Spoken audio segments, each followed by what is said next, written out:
आप सभी को राधे राधे।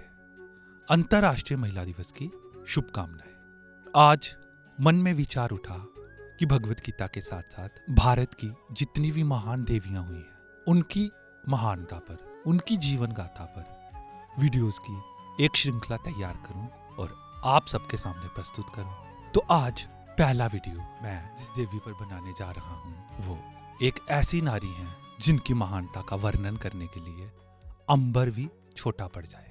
वे एक ऐसी विलक्षण देवी हैं जिन्होंने यमराज को भी अपने सामने झुका दिया। एक ऐसी विभूति जो यमराज को देखकर भी भयभीत नहीं हुई, बल्कि यमराज के चंगुल से अपने मृत पति को वापस लौटा के ले आई। एक ऐसी नारी जिन्होंने अपने पिता को धर्म का पाठ पढ़ा दिया। एक ऐसी देवी जिन्होंने नारद जी को भी निरुत्तर कर दिया।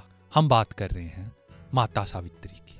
तो महाभारत के वन पर्व के 293 से 299 तक ये जो 7 अध्याय हैं, इन्हीं 7 अध्यायों में माता सावित्री की कथा मिलती है। ये युधिष्ठिर जी और मार्कंडेय जी का संवाद है। युधिष्ठिर जी मार्कंडेय जी को कह रहे थे कि धृतराष्ट्र के पुत्रों के कारण हमें बहुत दुख झेलना पड़ा, लेकिन द्रौपदी ने किसी तरह हमें बचा लिया। इसीलिए मैं अपने लिए और अपने भाइयों के लिए उतना दुखी नहीं हूं, उतना व्यथित नहीं हूं जितना द्रौपदी के लिए हूं।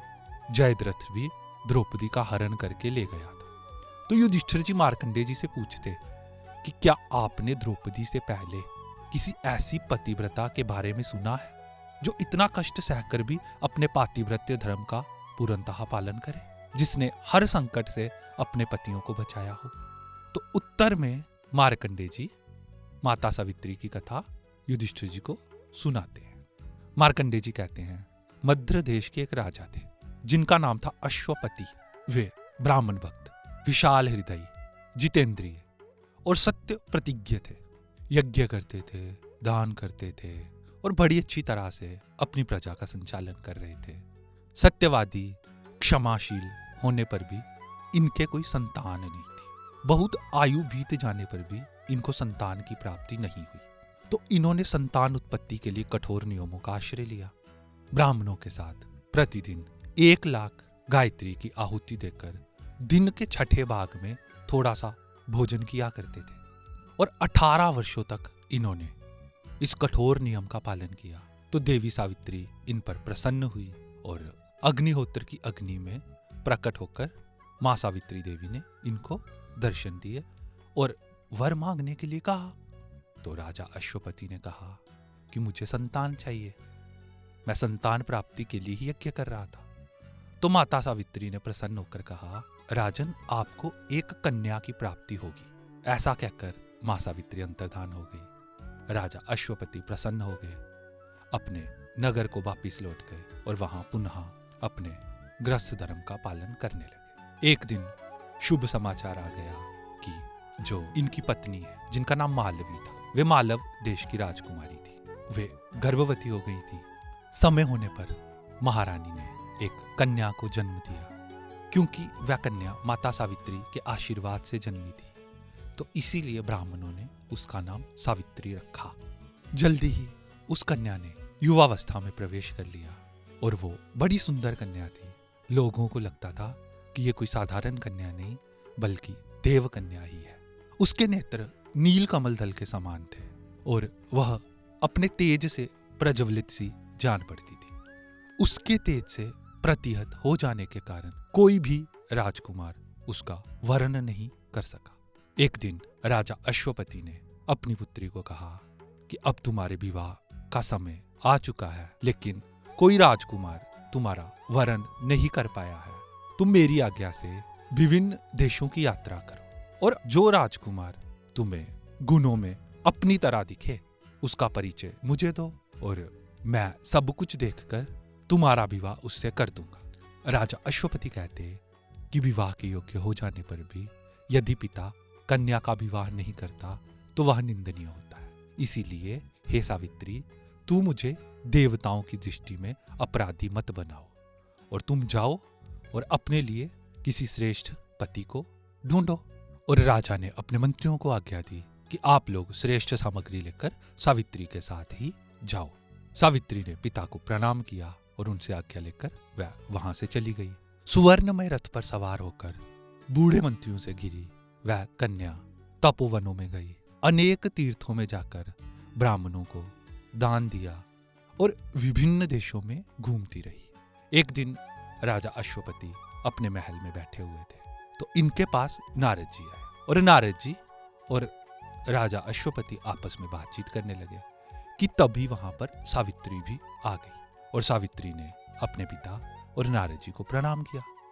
नारद जी ने सावित्री को देखा तो अश्वपति से बोले कि आपकी बेटी तो विवाह की योग्य हो गई है, कोई अच्छा वर ढूंढकर इसका विवाह कर दीजिए।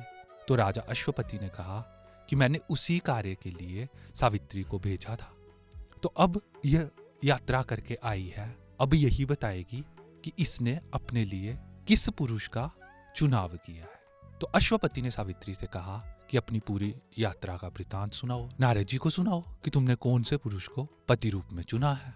तो सावित्री ने कहा कि शालव देश में द्युमत्सेन नाम के एक प्रसिद्ध बड़े धर्मात्मा राजा थे, लेकिन एक समय आने पर वे अंधे हो गए थे, उनकी आंखें चली गई थी।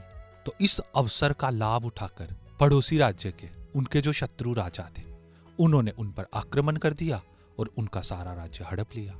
अब जो राजा का पुत्र था वो अभी छोटा ही था, तो राजा अपनी पत्नी और पुत्र को साथ लेकर वन में चले गए और वहीं पर तपस्या करने लगे। उनके एक पुत्र हैं सत्यवान, जो पैदा तो नगर में हुए थे पर उनका पालन पोषण वन में हुआ। वही मेरे पति के योग्य हैं, मैंने मन ही मन उनका वरण कर लिया है। तो नारद जी कहते कि ये तो सावित्री ने बिना जाने ही अपना अनिष्ट कर लिया, क्योंकि इसने सत्यवान को गुणवान जानकर उसका वरण कर लिया। इनके जो पिता हैं वे सदा सत्य ही बोलते हैं और इनकी माता भी सदा सत्य बोलती है, इसीलिए ब्राह्मणों ने नाम सत्यवान रख दिया। और ये जो सत्यवान है ये इनको घोड़ों से बहुत प्रेम है, अश्वों से बहुत प्रेम है। मिट्टी के अश्व बनाते रहते थे और जब चित्र बनाते थे तो उसमें भी घोड़ों के चित्र बना देते थे, इसलिए इनका एक नाम चित्राश्व भी है। तो अश्वपति ने नारद जी से प्रश्न किया कि ये जो सत्यवान है ये तेजस्वी, बुद्धिमान, क्षमावान और शूरवीर तो है ना। तो नारद जी कहते सूर्य के समान तेजस्वी हैं, बृहस्पति के समान बुद्धिमान है, इंद्र के समान शूरवीर और पृथ्वी के समान क्षमाशील है। तो अश्वपति पूछते कि क्या सत्यवान दानी, ब्राह्मण भक्त, रूपवान, उदार और दिखने में सुंदर भी है, दर्शन प्रिय भी है।